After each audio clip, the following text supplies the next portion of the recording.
Good morning all the student. ये मेरी पहली वीडियो क्लास है। आप लोग सब आई होप मुझे जान रहे होंगे। मैंने इंट्रो क्लास भी आप लोगों को दिया था, बट शायद अगर नहीं जान रहे तो फिर से एक बार इंट्रो दे देती हूँ। माई सेल्फ निशी, और ये मेरा 2 क्लास का भी फर्स्ट वीडियो क्लास है, मैथ्स का। ठीक है, अब आप लोग बताइए आप लोग कैसे हैं। आई होप सब लॉकडाउन में घर में ही होंगे। घर से प्लीज़ बाहर मत जाना, बहुत प्रॉब्लम है बाहर में। अच्छा ठीक है, चलिए ये सब तो बाहर की बात हो गई। अब हम लोग अपने क्लास को स्टार्ट करते हैं।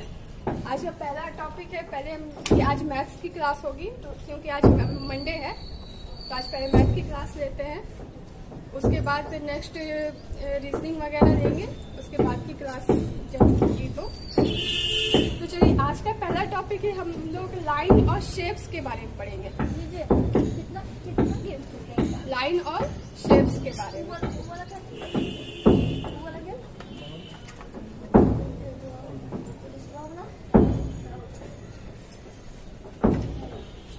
लाइन एंड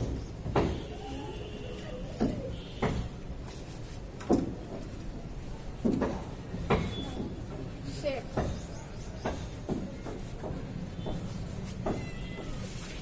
अब देखिए लाइन एंड शेप्स आप लोग जान रहे होंगे कि इसे हम लोग कहते हैं वन लाइन। ये पॉइंट हो गया और ये पॉइंट, इन दोनों को अगर हम लोग मिलाएंगे इन्हें एक लाइन कहते हैं। अब मान लीजिए आप लोग बहुत सारे ट्रायंगल, स्क्वायर वगैरह सभी जाने। कैरम खेलते होंगे।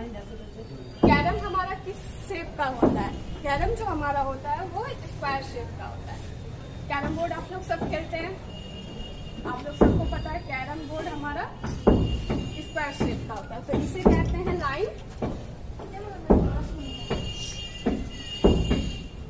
और इसे कहते हैं स्क्वायर। अब आगे ये 2 चीजों के बारे में हम लोग जाने जिसको आप लोग डेली लाइफ में भी यूज करते हैं।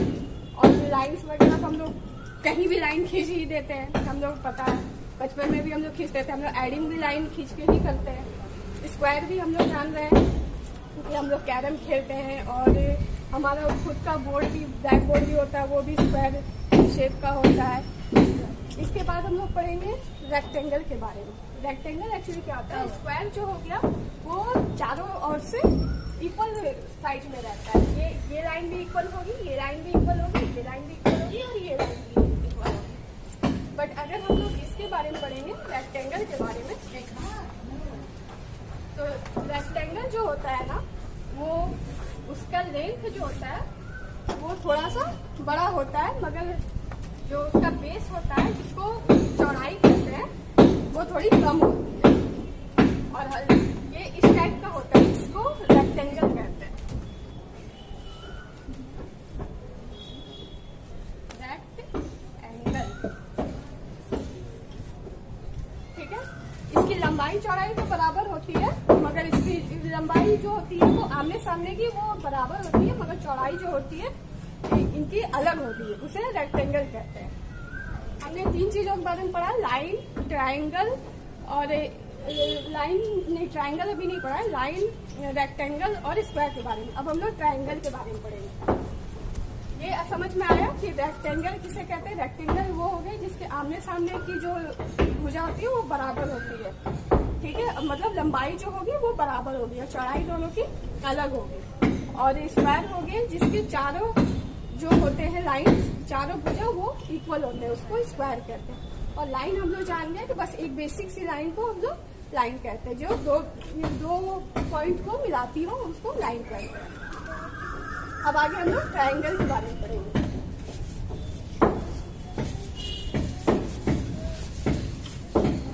चलिए अब थोड़ा ट्रायंगल के बारे में जानते हैं। ट्रायंगल हमारा हो गया ये,